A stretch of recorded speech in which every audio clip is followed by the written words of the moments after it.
Ok.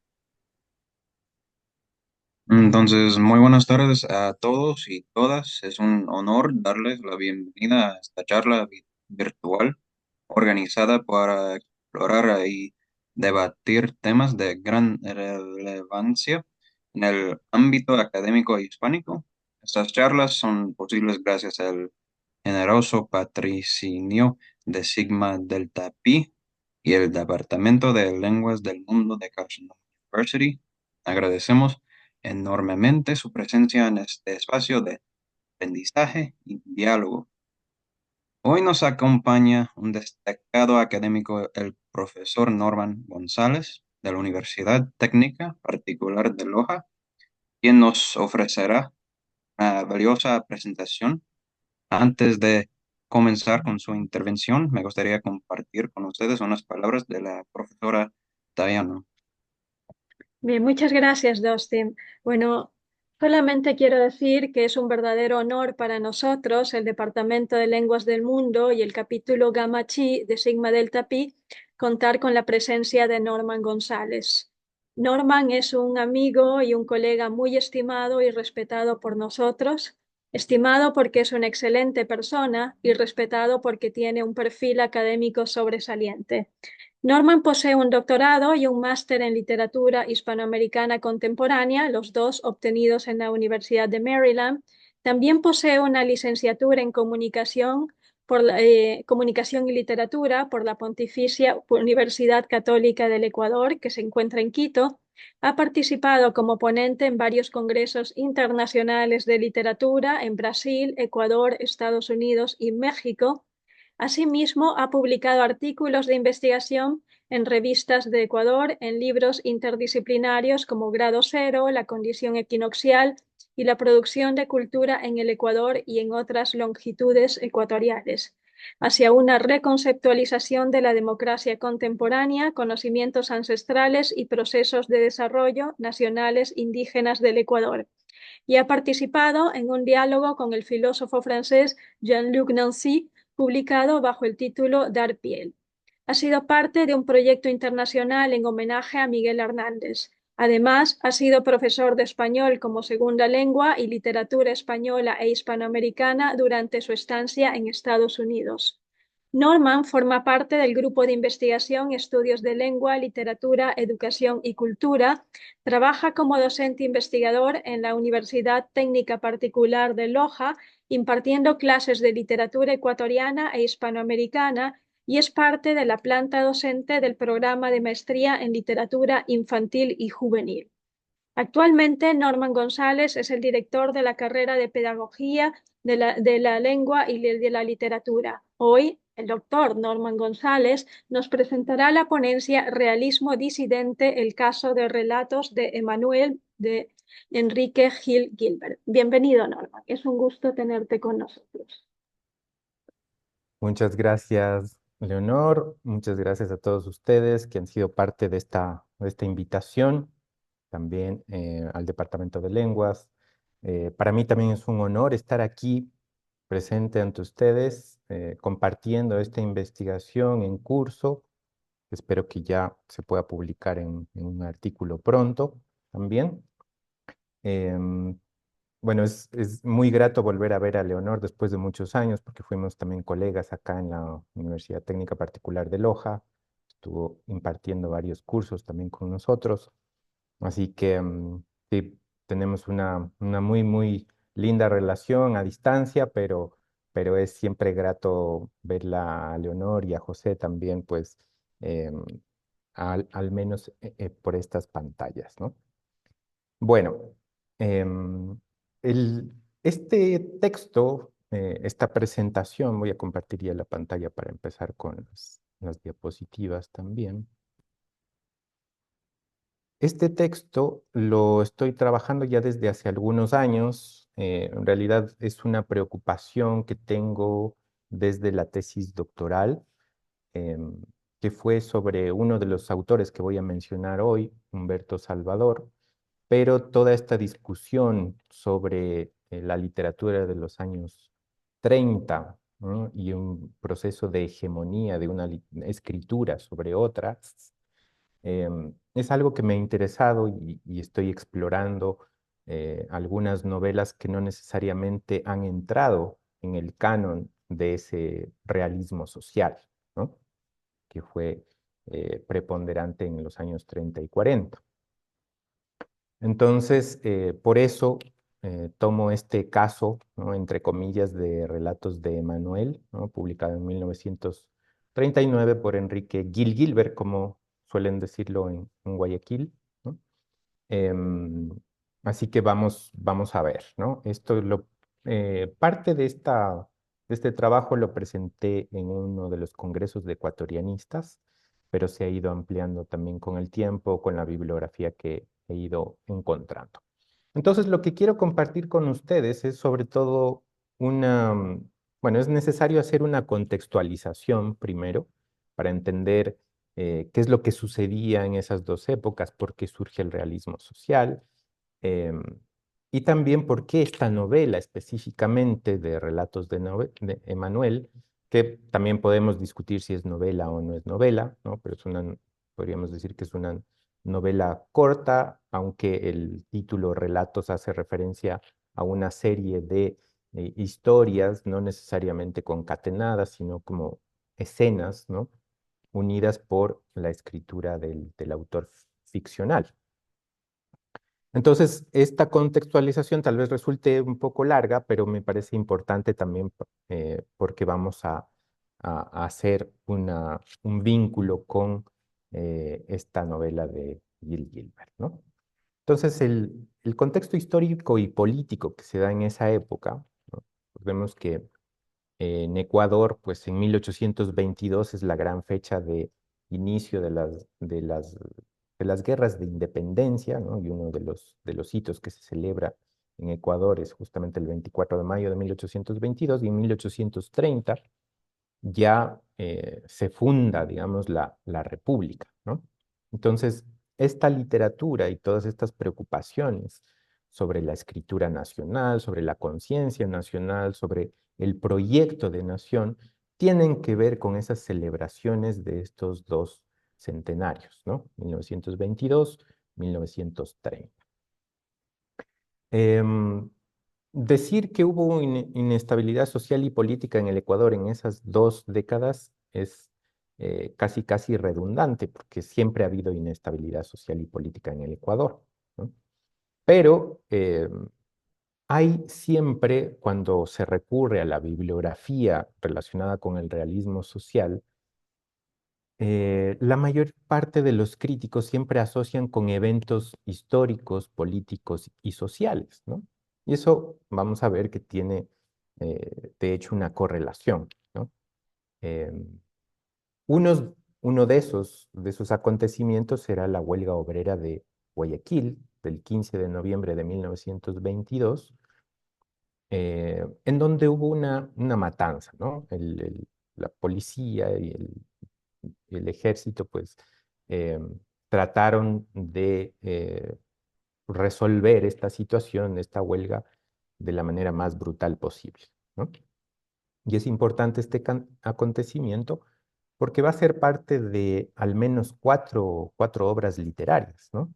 La más evidente y la que siempre se menciona es Las Cruces sobre el Agua, que trata este tema como parte de la trama, ¿no? De la trama de la novela, y fue escrita por Joaquín Gallegos Lara, pero también está la novela Baldomera de Alfredo Pareja Díez Canseco, que tiene como fondo, ¿no? Esta matanza, y también otros dos libros donde se menciona eh, este acontecimiento, son una obra de Pedro Jorge Vera y también eh, de Antonio Preciado. Ya creo que estoy equivocando los nombres, pero bueno, de, mm, ya les confirmo el dato. Entonces son cuatro obras que tienen que ver con eso, pero la principal, eh, la que tiene que ver, ¿no? En su trama con la cuestión de la huelga obrera, es sobre todo Las Cruces sobre el Agua, ¿no? Otros acontecimientos que tienen que ver, bueno, 1922 siempre ha sido considerado un año fundamental para las letras ecuatorianas, no solamente para el nacimiento del realismo social, sino para eh, el, el- la- el cambio en una estética relacionada con la escritura en el Ecuador, ¿no? 1922 es el año de publicación de Estanque Inefable, ¿no? Y también un libro de Gonzalo Escudero que se llama Parábolas Olímpicas. Entonces, esos dos libros forman parte de lo que se ha llamado el posmodernismo, que es sobre todo un grupo de escritores que renuevan, ¿no?, la estética relacionada con el modernismo, que fue eh, pues, bastante vigente, aunque muy posterior a veces al, al- a la vigencia que tuvo el modernismo en Hispanoamérica, ¿no? Entonces tenemos esos dos libros. Tenemos también la publicación del Indio Ecuatoriano, ¿no? Un libro de Pío Jaramillo Alvarado, que desde el ensayo sociológico trataba de buscar, ¿no?, qué es lo que había sucedido con el indio, por qué no, por qué no había sido incluido dentro de un proyecto nacional. Y eso, estoy escuchando un micrófono abierto Se ha querido conveniente tomando y precisamente eso me está la coyuntura. confundiendo un poco. Ya, perdón. Bueno, entonces estábamos con el indio ecuatoriano, el libro de Pío Jaramillo Alvarado, ¿no?, que desde la sociología eh, intenta indagar, ¿no?, cuáles son las condiciones de esa época del indio, cuáles eran las instituciones, ¿no?, que habían provocado ese estado casi casi de servidumbre del indígena, ¿no? Esto forma parte de un proyecto nacional inclusivo, ¿no?, de todos esos grupos sociales marginados, ¿no? Marginados por el proyecto blanco mestizo ecuatoriano, ¿no? Y también Fernando Tinajero menciona mm, la publicación de la tesis de José María Velasco Ibarra sobre el sindicalismo como otro de los hitos, digamos, que tienen que ver con la emergencia del realismo social en el Ecuador, ¿no? Y sobre todo, pues, él le da importancia porque José María Velasco Ibarra va a ser un personaje fundamental en la historia ecuatoriana, ¿no? Llegó varias veces al poder y solo una pudo terminar su periodo, pero siempre estuvo dentro de la política, siempre fue un referente en la política ecuatoriana. Y es interesante que él haya publicado una tesis sobre el sindicalismo también, que si lo sumamos a la huelga obrera de Guayaquil, pues eh, se está refiriendo siempre ya a esta posibilidad de que los obreros, de que los proletarios, pues tomen la escena pública, tomen el espacio público y ejerzan su derecho a disentir, ¿cierto?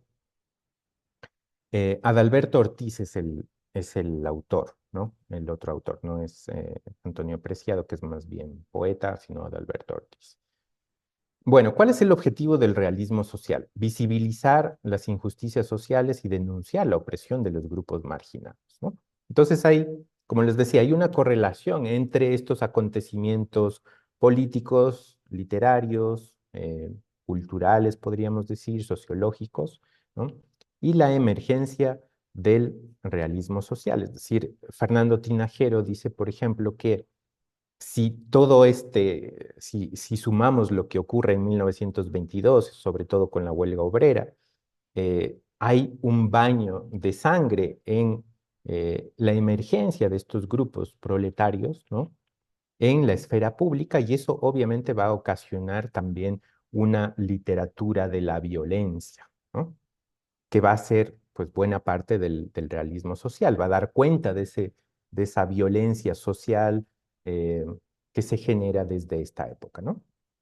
Hay otros acontecimientos que se mencionan también, la Revolución Juliana, que la hace un grupo joven, de militares jóvenes que quieren retomar el proyecto trunco de la Revolución Liberal, ¿no?, que había quedado trunca en 1912 con el asesinato de Eloy Alfaro. pero tampoco logran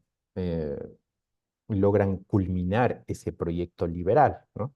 Sobre todo por los obstáculos que ponía siempre la clase política y la clase económica que detentaba el poder, aunque no estuviera en el gobierno, ¿no?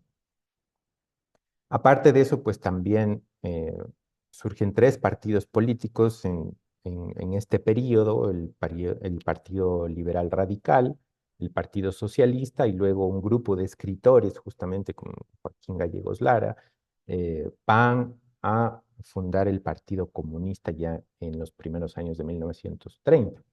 Entonces, todos estos acontecimientos marcan la emergencia del realismo social, pero también marcan cómo ha sido leído el realismo social en el Ecuador, generalmente desde las historias de la literatura eh, y también desde los críticos. Muchos de los críticos de izquierda pues han leído así el realismo social, ¿cierto?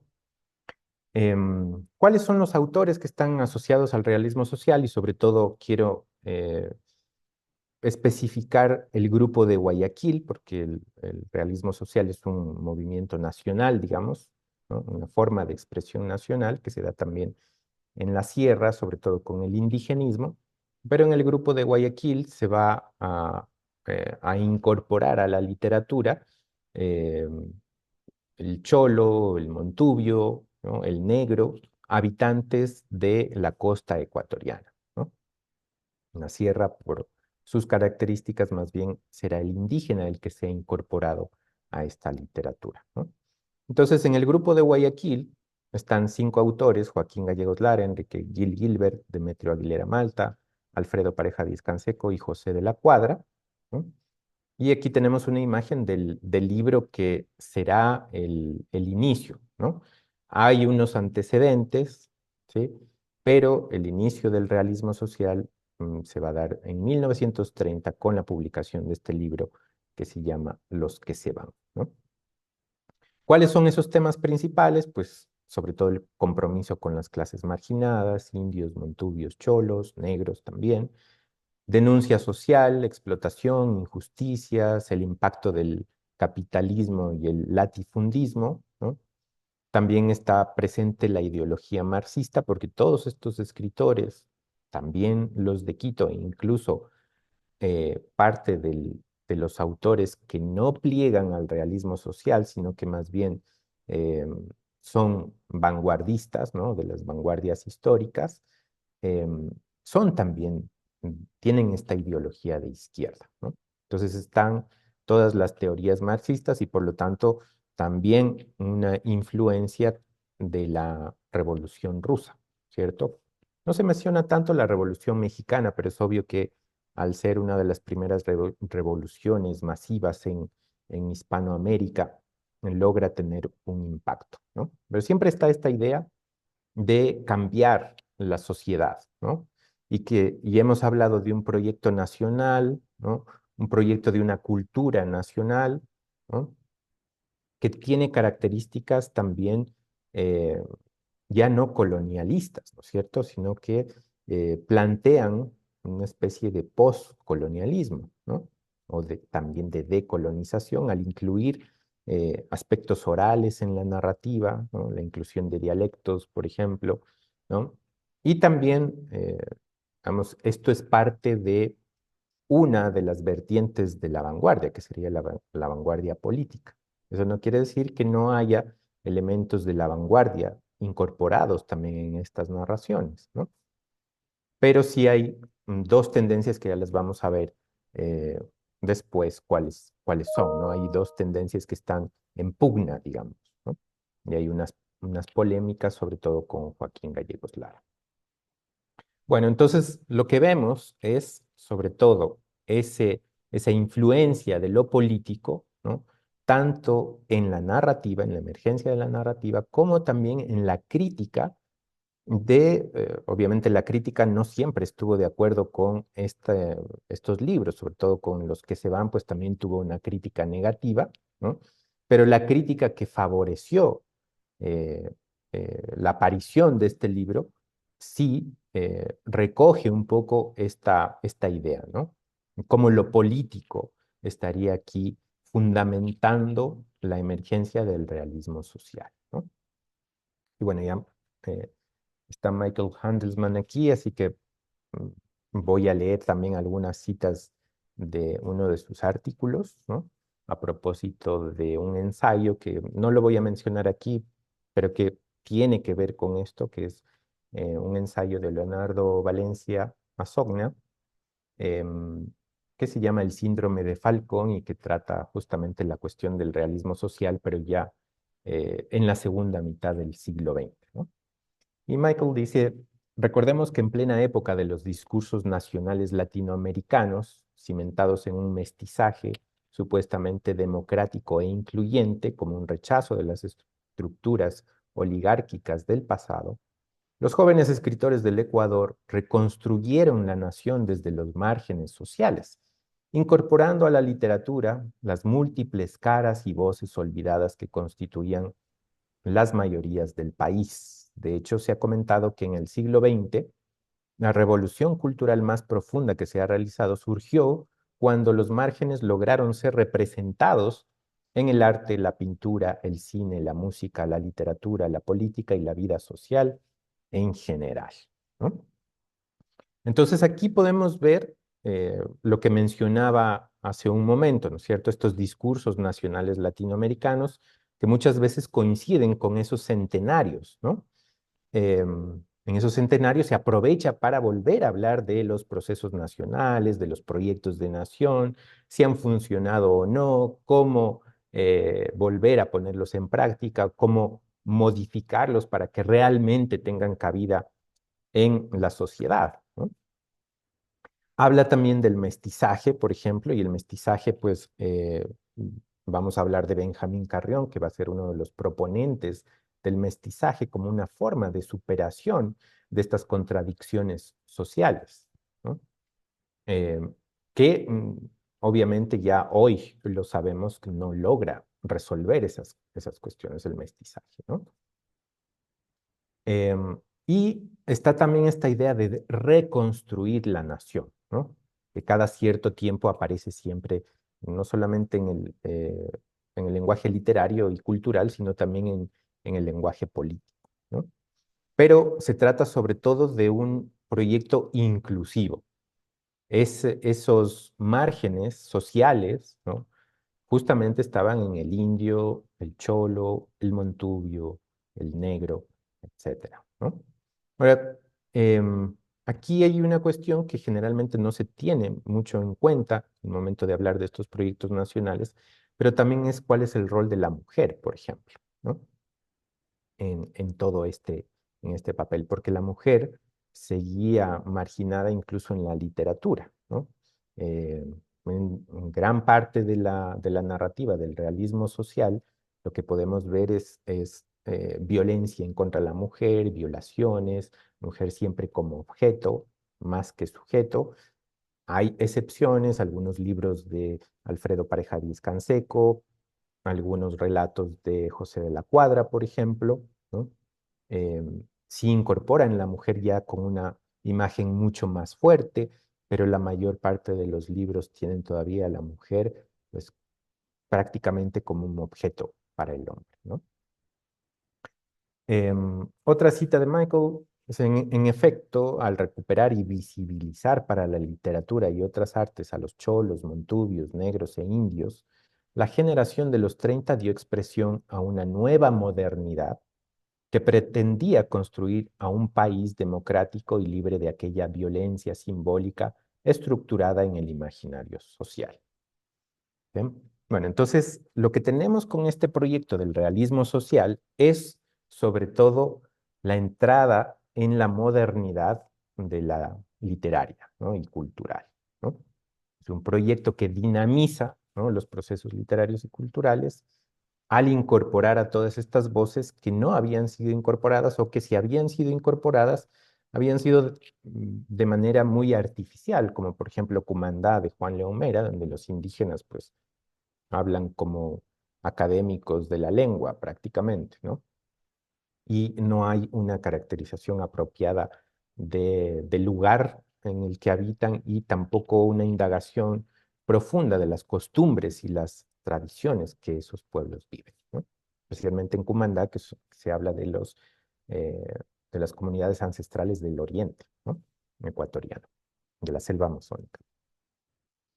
Y Michael señala muy bien, pretendía construir un país democrático y libre de aquella violencia simbólica, ¿cierto?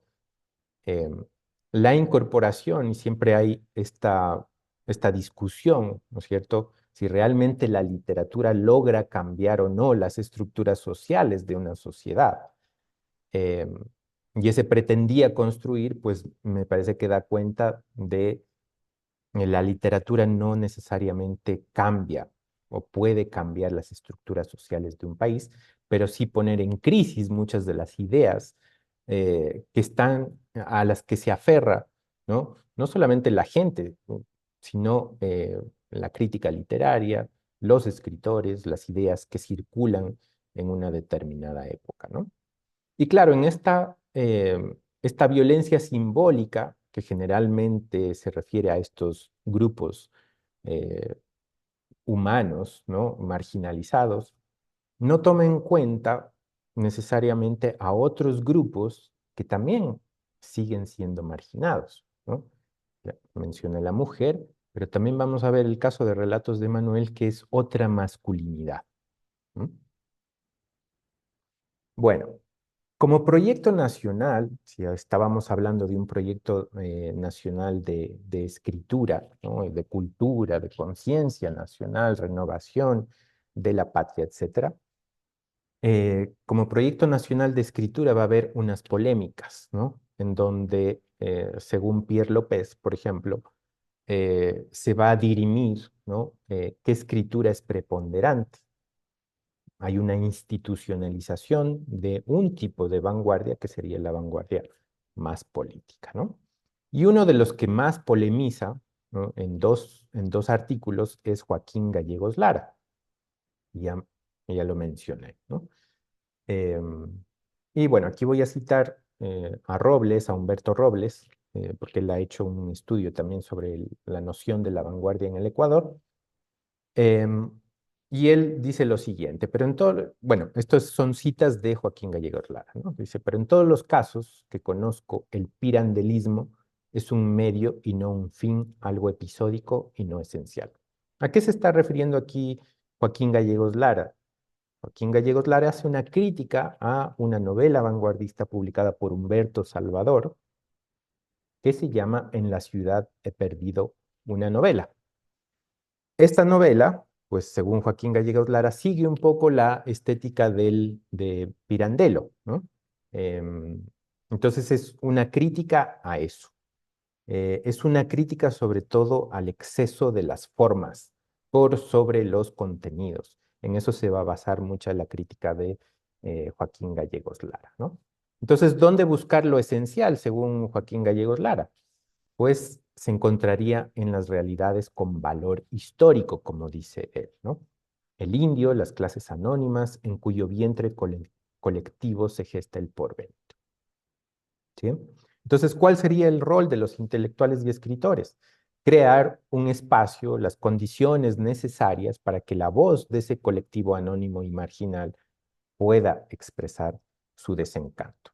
Ahora, claro, aquí hay un problema también, ¿no es cierto?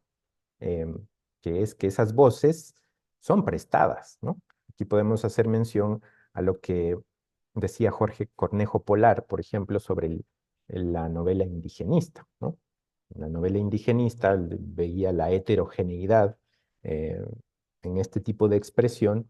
Él decía, bueno, esa heterogeneidad, una de las características o uno de los elementos, tiene que ver con eh, esa visión externa que siempre hay sobre el indígena en ese caso, ¿no es cierto? En el indigenismo, pues son autores no indígenas que hablan sobre un conglomerado humano al que no pertenecen. Lo mismo podríamos decir de algunos de estos escritores, ¿no?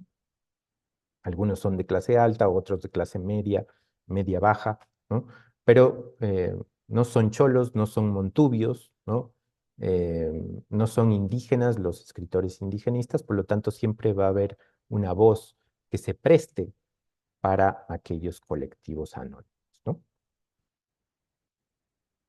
Em, para Gallegos Lara, ¿no?, la novela de Humberto Salvador es parte de la literatura moza, cosmopolita, desasida, que se pliega dócil a la exigencia deshumanizante de los públicos contemporáneos, de nervios gastados que aman los refinamientos y a veces, perdido un poco su equilibrio, los snobismos también, ¿no?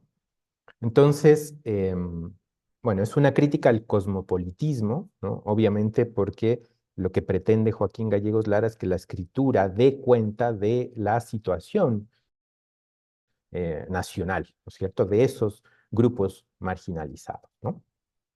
Y está también esta referencia a lo deshumanizante, y aquí hay una crítica a los postulados de Ortega y Gasset, ¿cierto? Le había postulado esta novela deshumanizada, ¿no es cierto? En donde se da cabida sobre todo a un arte para los artistas, un arte para los críticos incluso también, ¿no? Pero en eso consiste lo deshumanizante, ¿no? Ahí hay una crítica también de Joaquín Gallegos Lara.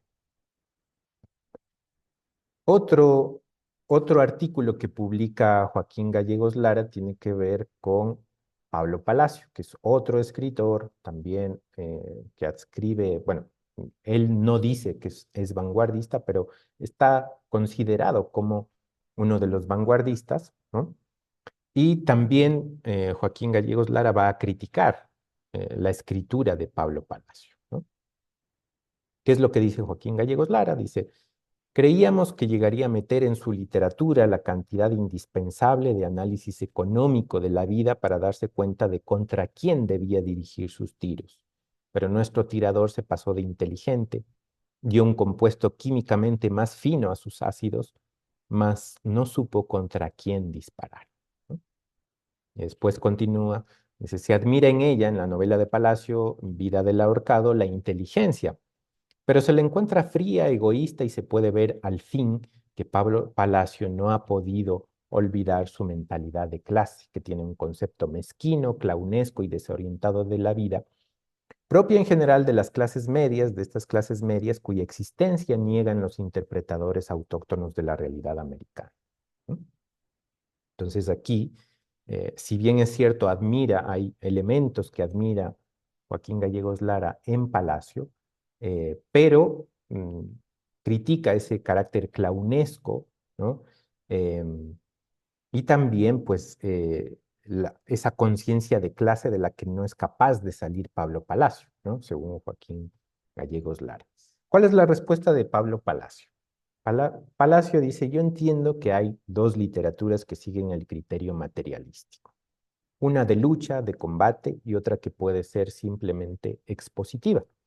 Respecto a la primera, está bien todo lo que él, Gallegos Lara, dice, pero respecto a la segunda, rotundamente no. Si la literatura es un fenómeno real, reflejo fiel de las condiciones materiales de la vida, de las condiciones económicas de un momento histórico, es preciso que en la obra literaria se refleje fielmente lo que es, y no el concepto romántico o aspirativo del autor.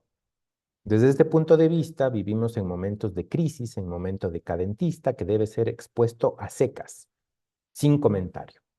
Dos actitudes, pues, existen para mí en el escritor: la del encausador, la del conductor y reformador, no en el sentido acomodaticio y oportunista, y la del expositor simplemente, y este último punto de vista es el que me corresponde: el descrédito de las realidades presentes, descrédito que Gallegos mismo encuentra a medias admirativo, a medias repelente, porque esto es justamente lo que quería: invitar al asco de nuestra verdad actual. Esta respuesta la emite Pablo Palacio en una carta a Carlos Manuel Espinosa, un amigo suyo de aquí, de Loja. No la envía directamente a Joaquín Gallegos Lara, ¿no? Y lo interesante de esta respuesta es que Pablo Palacio ve digamos, dos vertientes del criterio materialístico, ¿no? Para él son dos vertientes las que están ahí. Pero es interesante que, digamos, al realismo social se lo considera generalmente más realista, ¿no es cierto?, que el vanguardismo, pero Pablo Palacio le da la vuelta y dice que más bien el realismo social lo que pretende es dar cuenta o expresar los deseos, ¿no? Lo aspirativo del autor, ¿no? Por lo tanto, no sería tan realista y su literatura más bien sí sería, tendría mucho más realismo en ese sentido, ¿no? Porque solamente eh, expone esa situación, no comenta, ¿no? Bueno, veo que me voy a pasar de tiempo, entonces voy a ir un poco más rápido. Agustín Cueva es otro de los críticos literarios, ¿no? Desde la sociología de la literatura y de la sociología cultural, que también ha propuesto una lectura del realismo social desde este lugar político, ¿no? Em, entonces, él, solamente voy a hacer referencia a dos cosas aquí: el aparecimiento de los que se van da paso a una estética de lo horrible, dice él, que reemplaza una estética de lo sublime, teniendo en cuenta todavía los rezagos del romanticismo en el Ecuador, que se da sobre todo en la poesía, ¿no? Y bueno, también en el costumbrismo de alguna manera, ¿no? Que estaba vigente en los años 20 y el 30, ya menos, pero todavía vigente. Para Cueva, la vocación de la literatura ecuatoriana de entonces, aquella asociada con el realismo social y preocupada por las masas paupérrimas, proscribe todo subjetivismo y más aún cualquier arranque sentimental que aparece como un lujo, como una aberración de la burguesía, ¿no? Es interesante que Agustín Cueva diga esto porque lo que va a hacer Gil Gilbert en Relatos de Manuel es más bien tomar, ¿no? Nuevamente esa subjetividad, ¿no? Eh, para volverla parte de su propuesta literaria, ¿no? Eh, Agustín Cueva también va a hablar de un impasse, el impasse del realismo social, el impasse, ¿no? Él dice, llega un momento que el realismo social ya no puede continuar, ya pierde vigencia por dos cuestiones, ¿no? Subjetivar lo objetivo, es decir, hay una dificultad para experimentar verdaderamente la vida del proletariado, esta perspectiva externa, ¿no? De la que hablaba hace un momento, y objetivar lo subjetivo, la representación de lo personal y subjetivo sin caer en sentimentalismos, ¿no? Pero ya vamos a ver que en Relatos de Manuel, en cambio, en los afectos, ¿no? Y esa subjetividad va a ser muy importante. Me quiero ahora saltarme a otro crítico importante. Benjamín Carrión fue uno de los grandes intelectuales de la época, ¿sí? En los años, bueno, tuvo vigencia hasta los años 60, mientras estuvo vivo, ¿no? Pero fue uno de los grandes promotores de la literatura ecuatoriana e hispanoamericana también, en sus continuos viajes que hacía como parte de delegaciones diplomáticas y como parte de, su, de sus proyectos personales y de los trabajos que hacía para organismos internacionales. em, Quiero revisar qué es lo que dice Benjamín Carrión sobre Los que se van, que es el libro que inaugura el realismo social, ¿no? Y sobre todo, pues es una visión exaltada de ese libro. Dice, el primer cuento que comencé a leer era de Gallegos Lara, me parece. A las primeras líneas el encuentro triunfal con la mala palabra, con el crudo decir popular, sin eufemismos, ni iniciales pudibundas, ni puntos suspensivos, después de las famosas iniciales. Todo eso salpimentadas, como si fueran comas, de una cantidad apreciable de carajos y pendejos, orondos, impávidos, desvergonzados, que de inmediato, como los desnudos de museo o los angelitos fálicos de los púlpitos barrocos, nos gritaban su inocencia, ¿no? Entonces aquí destaco sobre todo esta idea de la mala palabra, la irrupción de la mala palabra que implica otra forma de expresión, otra forma de utilización del lenguaje, ¿no? Y luego, cuando lee uno de los cuentos de Gil Gilbert, va a decir lo siguiente: finalmente me metí con Gil Gilbert. Poderosa intensidad emocional, expresión directa, libre, con rudeza sana y viril, sin ese miedo de monaguillo en misa a la mala palabra que cogota a escritores hipócritas, que en cambio no se detienen ante la realización de lo que esa mala palabra representa, ¿no? Aquí hago énfasis, en cambio, en esa rudeza sana y viril, ¿no? Que está construyendo un tipo de masculinidad en los personajes y en el narrador, sobre todo, ¿no? Bueno, vamos a otra crítica. Cecilia Suárez Moreno hace una introducción a Nuestro Pan, que es una novela posterior de Enrique Gil Gilbert, y ella dice, ¿no? En efecto, si la literatura y el arte producidos en la sociedad oligárquica fueron la expresión del exotismo, el individualismo o la evasión, y aquí se está refiriendo sobre todo a el modernismo ecuatoriano, la crisis provocó una profunda transformación. La melancolía romántica, el spleen, la desolada permanencia personal en el mundo, fueron desplazados por un arte viril de cara a la realidad, enraizado en la nación, de voz colectiva, por tanto, ¿no? Y quiero hacer énfasis aquí nuevamente en esta idea de un arte viril, ¿no? ¿Qué significa esto del arte viril? Nos podemos preguntar, ¿no? ¿Por qué esa necesidad de un arte que tenga esas características, ¿no? Vamos ya a relatos de Manuel, entonces, para ir terminando con esta presentación. ¿Por qué fue marginada la obra, entonces, de la mayoría de historias de la literatura? ¿Por qué hay muy poca bibliografía sobre esta obra, ¿no? Relatos de Manuel se aleja del canon del realismo social, que enfatizaba la denuncia directa y colectiva de las injusticias. ¿Y cómo se aleja? Pues a partir sobre todo de la exploración de la subjetividad y las emociones y los afectos, podríamos decir, ¿no?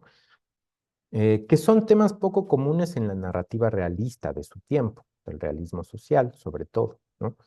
Eh, Como hemos visto, pues tanto la crítica, ¿no? Los lectores de esa época enfatizan en la cuestión de la virilidad, ¿no es cierto? La mala palabra, el uso de la mala palabra, ¿no? Así empieza Relatos de Manuel, ¿no? Manuel es hermano mío, no se me parece absolutamente en nada. Es alto, ancho, su pelo tiene el color de la tierra rojiza de arriba, donde los ríos recién vienen tiernos. Sus ojos verdes son especiales, no recuerdo haber visto otros ojos así. Los ojos que, como los suyos, han visto mucha vida, son ojos aletargados, cansinos, tristes. Tienen no sé qué tristeza de ruina. Empero los ojos de Manuel son tranquilos, serenos, abiertos. Así son también las tardes en el mes de julio sobre el mar cálido de nuestra costa. Emanuel ya no deja ver la luz de las palabras en sus ojos, y sin embargo su palabra no es muerta, pero es una palabra mascada, dicha luego de domarla, haciéndola sonar algodonosa. Jamás grita, nunca se enronquece. ¿Mm? Bueno, es clara la distinción que tenemos aquí entre esa solicitud prácticamente, ¿no? De la mala palabra o ese encuentro con la mala palabra como una característica de la modernidad de la literatura del realismo social. Y 9 años después, Relatos de Manuel se publica en 1939, pues tenemos esta referencia, ¿no? A una palabra mascada, algodonosa, ¿no? Sonar algodonosa, que implica ya un proceso de disidencia, ¿no? El propio Enrique Gil Gilbert, en una carta enviada a Benjamín Carrión, le dirá, ¿no? Estoy escribiendo otra cosa, le dirá, ¿no? Estoy escribiendo algo completamente diferente a lo que había escrito antes, ¿no? Y esto es Relatos de Manuel. También hemos hablado de la masculinidad, ¿cierto? Mm, Se hizo referencia a la virilidad. Em, Esta es una novela, como bien dice Yana Hadati, em, en un artículo ella dice que es una novela de artista, ¿no? Como parte del Bildungsroman, ¿no? De la novela de de educación, de formación, ¿no es cierto? Em, Él es un escritor, el personaje principal, Emanuel, es un escritor. Escribe esto que piensa a propósito de la muerte de su padre, el padre que nunca lo reconoció, ¿no? Hay una escena en la escuela donde les preguntan los apellidos y Emanuel solo tiene un apellido, ¿no? Y entonces sufre la burla de sus colegas, de sus compañeros de clase, ¿no? Y luego de eso viene este fragmento. Dice, mi madre sintió mi llanto, vino a mí, me sentó a su falda, me puso sobre su seno, me cubrió con sus manos. De adentro, desde esa mujer que cosía sola, que me miraba con ternura y que nunca lloraba ni se quejaba, que únicamente rezaba, rezaba y cogiéndome la cabeza en sus manos me besaba la frente y decía, que Dios me lo haga buenito. Desde allí nada más, porque hasta entonces yo no tenía otro pasado. Vino mi primer llanto de hombre y lloré sordamente sintiendo la angustia crecer en mi pecho, crecer, crecer, hasta hacerme gemir a gritos. Este es el primer recuerdo que tengo de este hombre que es mi padre y ante cuyo cadáver estoy, ¿no? Es interesante que en una novela de formación, ¿no?, el personaje que se está narrando a sí mismo, ¿no?, vea este acontecimiento como el acontecimiento en que eh, él recuerda ese primer llanto de hombre. Es como un llanto constitutivo de esa masculinidad diferente, muy diferente a la del realismo social, ¿no? Entonces recordemos que Agustín Cueva habló de ese impas, ¿no? Del impasse, ¿no? Subjetivar lo objetivo, objetivar lo subjetivo. ¿Cómo se resuelve este impasse en Relatos de Manuel? Mucho antes de la pérdida de vigencia del realismo social. Manuel Sarabia, ¿no?, el personaje, el escritor que escribe estas reflexiones a propósito de la muerte de su padre, él objetiviza su subjetividad, narrando su dolor desde una perspectiva íntima, ¿no? Por lo tanto, no hay una perspectiva exterior como sí se ve en esos otros grupos de los que habíamos hablado, ¿cierto? Obviamente hay también en esta narrativa autobiográfica, hay una perspectiva exterior, ¿no? Pero digamos que no es de una pertenencia social a otro grupo, ¿no? Hay otra forma que es la ficcionalización, claro, que implica eh, una especie de extranjería de sí mismo, ¿no? Pero no es esa otra extranjería de la que hablábamos, ¿no? La escritura personal, la historia de Manuel está profundamente ligada a su experiencia emocional, lo que evita, de alguna manera, la impostura, ¿no? Y entonces tenemos, pues, para resumir también un poco la innovación temática, ¿no?, está esta exploración de la subjetividad, ¿no? Eh, el énfasis en el trauma emocional que tiene Manuel por no haber sido reconocido. Hay toda una reflexión sobre la orfandad también, ¿no?, cómo eso marca la vida del personaje. Y también hay reflexiones sobre la imposibilidad que tiene él de ser padre, ¿no?, por este trauma, por esta marca emocional que tiene. Está el llanto como símbolo, ¿no? Ese símbolo de una masculinidad vulnerable y emotiva, en contraste con esa representación viril predominante. Y también está el lenguaje, ¿no? El lenguaje es diferente. Si se alababa la mala palabra en el surgimiento del realismo social, aquí tenemos esa palabra mascada y algodonosa, ¿no? Lenguaje introspectivo, contenido, en contraposición a esa dureza y la violencia verbal del realismo social, ¿no? Bueno, creo que podemos, esto es un poco resumir lo mismo, pero creo que podemos terminar ahí la exposición. Em, Eso es lo que tengo en esta ocasión para ustedes.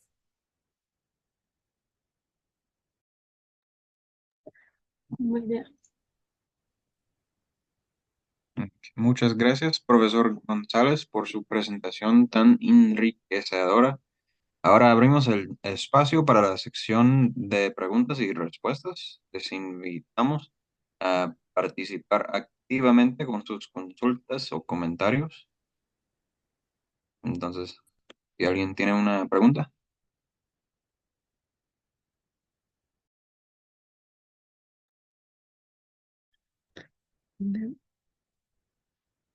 Michael. Sí, no, que Teresa hable primero. Sí. Ok, perdón. Te quería preguntar si hay un elemento específico de, de las obras que te parece muy interesante o que te llama a su manera de escribir. Si hay algún elemento específico que te llama. Sí, sí, Teresa, muchas gracias por tu pregunta. En Enrique Gil Gilbert siempre se menciona pues eh, la parte lírica de su escritura, ¿no? Y como pudimos ver, claro, no presenté muchas citas, pero sí es posible ver ese énfasis en lo lírico, ¿no? Y en un carácter reflexivo del lenguaje, porque eh, vamos, es un personaje que siempre se está preguntando cosas, está reflexionando a partir de la muerte, porque para él la muerte es un momento de verdad, ¿no? No existe mentira en el momento de la muerte. Entonces, eso me gusta mucho, pero también algo que no lo dije en la exposición, pero que tiene que ver con toda esa polémica que existe, ¿no? En el vanguardismo siempre hay un énfasis en la experimentalidad de la escritura. Los relatos, pues, no son relatos unificadores, sino más bien fragmentarios.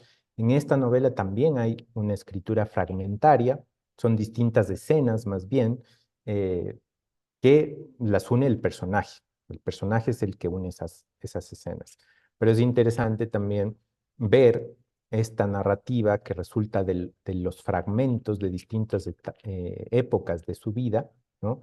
Pero siempre con ese tono lírico, un tono más bien introspectivo, sentimental, podríamos decir, ¿no? Más apegado a los afectos. Eso es lo que me interesa también de esta novela. Muchas gracias. Gracias a ti, Teresa, por tu pregunta. Michael, tu pregunta. Sí, muchas gracias. Bueno, gracias, Norman. Como te puedes imaginar, aquí en East Tennessee no se habla mucho de la literatura ecuatoriana en foros públicos, ¿verdad? Y esa oportunidad que nos das y que Leonor ha organizado, pues es algo muy placentero. Hay mucho de que hablar sobre tu ponencia tan interesante y no voy a aburrir al público con mucha lata, pero lo que sí me parece importante por lo menos de los relatos de Emmanuel, como tú expones eh, tu argumento, es que en cierta forma resalta lo que a mí siempre me ha parecido eh, un error de parte de la crítica tradicional, haciendo un corte entre el realismo social y la vanguardia, ¿no? Entre la estética y, digamos, la ética, ¿no? Porque como tú muy bien demostraste en los comentarios de Benjamín Carrión, él desde el principio reaccionó al lenguaje como una gran innovación, ¿verdad?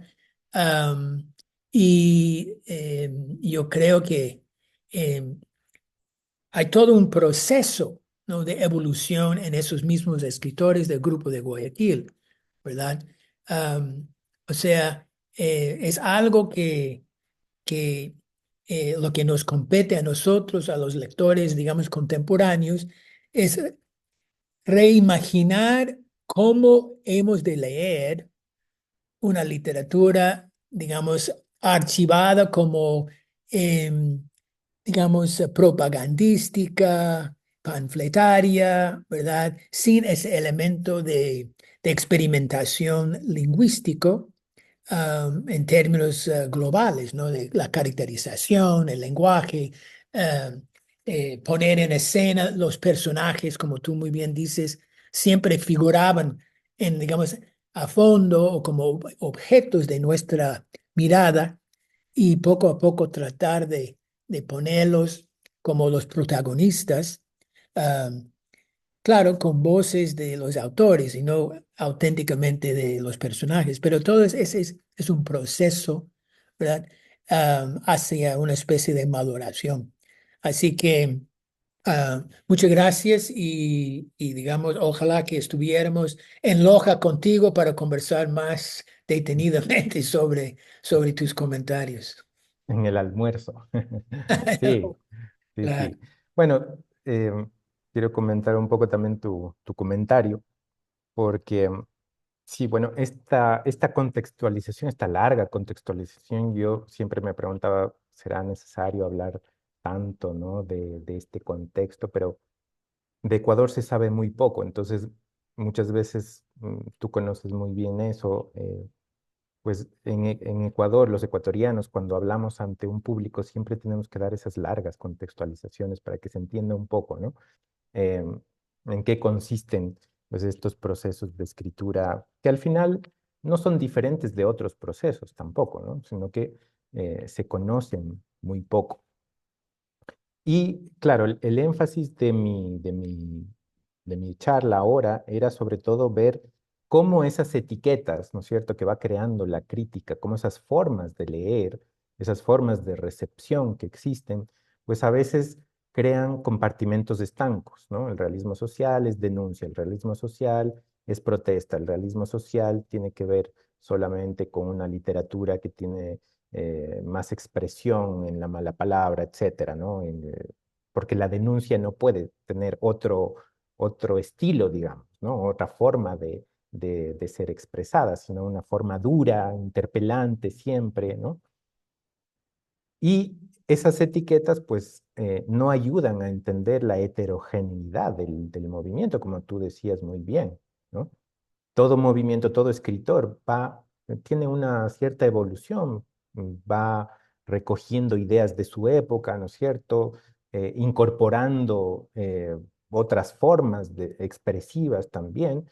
Y entonces quedarnos ahí como si en esas 2 décadas, 30 y 40, solo hubiera habido eso, solo hubiera habido esa forma de expresión, pues opaca la misma heterogeneidad de ese movimiento.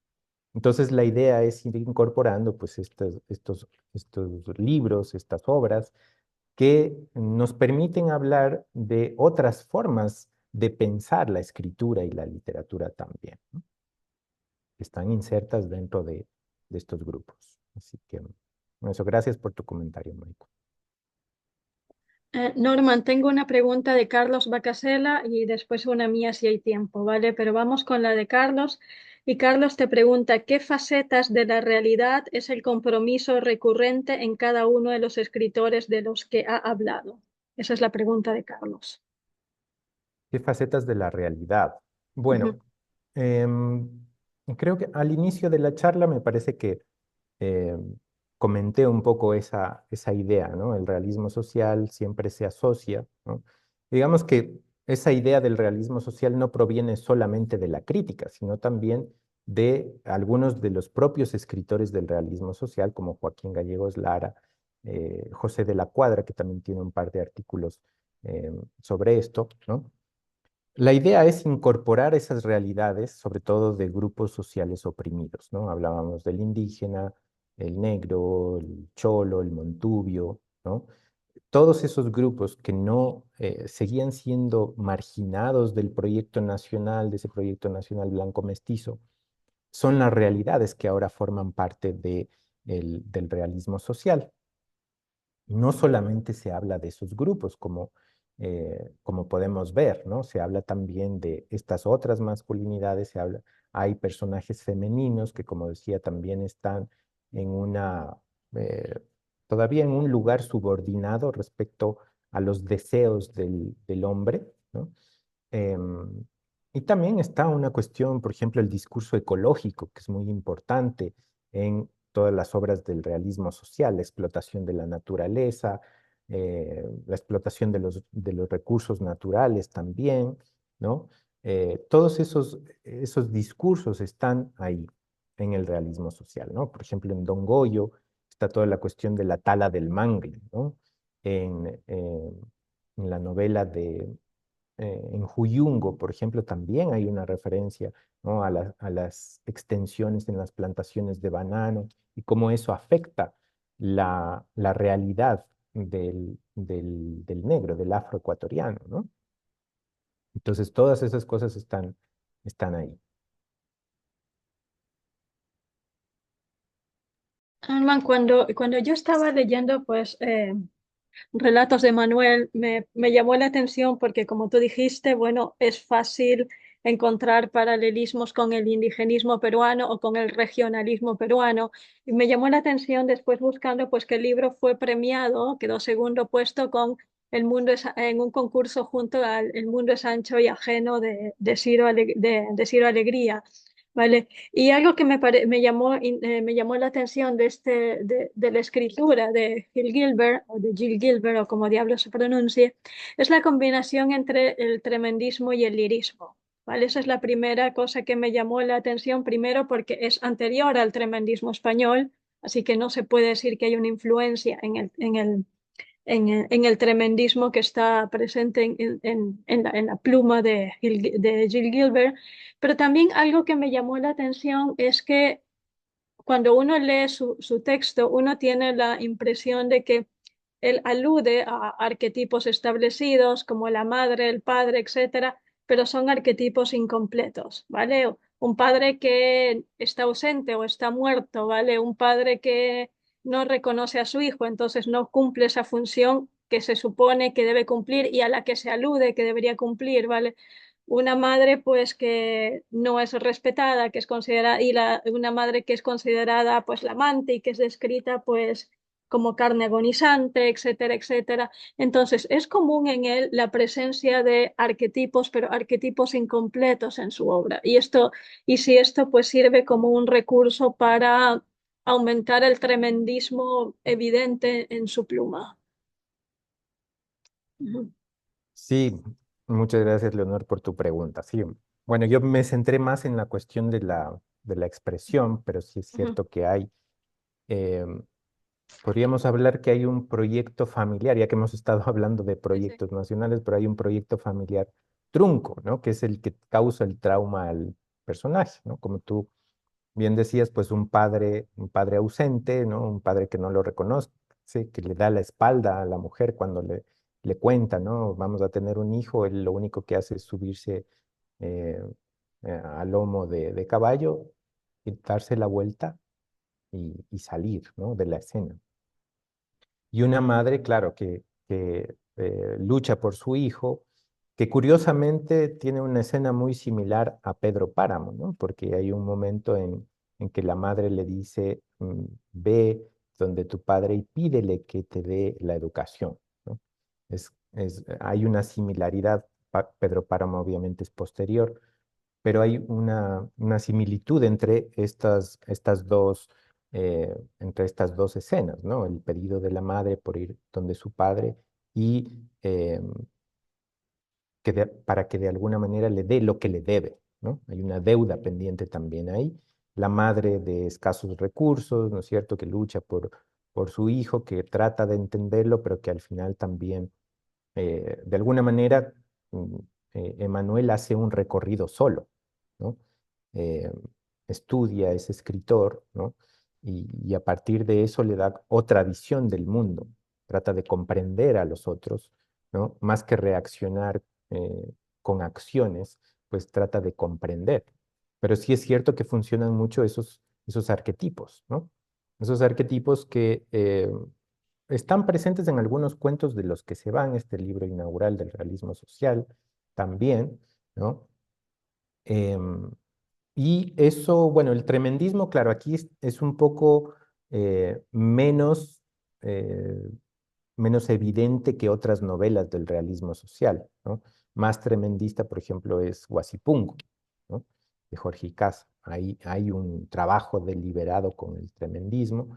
Em, Aquí lo que hay son, pues, sobre todo esas escenas que sí ponen también en juego esos arquetipos, ¿no? Pero sobre todo están en función de esa individualidad del personaje principal, ¿no? Como él se va haciendo prácticamente solo. Y además hay que decir que el personajes de escritores en novelas del realismo social prácticamente no existen, ¿no? Como hemos visto, los personajes son más bien de extracción social muy baja, que no han tenido acceso a la educación, que han sido marginados completamente por las sociedades. Entonces es un personaje anómalo en ese sentido también, ¿no? Em, y además lo asemeja con otros personajes, en La Casa de Cartón, por ejemplo, de Martín Adán, también está estas escenas, ¿no? Eh, la cuestión del cuaderno, ¿no? El cuaderno que entrega a su hermano, donde está su escritura, pues el cuaderno también es una especie de dispositivo narrativo que ha estado presente en otros libros de la literatura hispanoamericana, ¿no? Así que eso, no sé si contesté tu pregunta, pero sí. Sí, muchas gracias. Dustin, ¿no tienes una pregunta? Sabrina, ¿no tienes? Sabrina, Riley, no sé si tenéis alguna pregunta. Hiromi, vale, vale. Entonces, ¿hay alguna pregunta más? O, pues parece que no, parece que has convencido a todo el mundo y no han quedado dudas. Vale, entonces vamos a darle la palabra a Mary para hacer y después pues nos despedimos. ¿Vale? Bueno, siento mucho haber llegado tarde. Parece que fue un discurso muy interesante lo que yo escuché. Quiero darle la bienvenida por estar aquí con nosotros y por compartir tus investigaciones con nosotros. Y gracias a todos por participar. Bien. Entonces, Norman, reitero lo que dijo Mary, ha sido un gusto tenerte aquí. Esperamos que sea la primera de muchas veces. Vale, gracias a Michael también por acompañarnos. Gracias a Dustin por la excelente moderación, a Carlos Bacasela también que nos acompañó en la distancia y sobre todo pues también muchas gracias a Mary por estar aquí y a nuestros estudiantes que demostraron pues gran interés en el texto. Así que Norman, nos vemos la próxima vez. Gracias de verdad por esta. Muchas gracias, más bien a ti, Leonor, y bueno, a todos ustedes que han organizado este diálogo, ¿no? Y la serie de diálogos que ya están teniendo también. Me parece muy interesante estos intercambios entre Latinoamérica y Estados Unidos. Las dos academias pues siempre serán fructíferos. Así que encantado de participar en algún otro momento también con ustedes. Muchas gracias nuevamente. Hasta la próxima.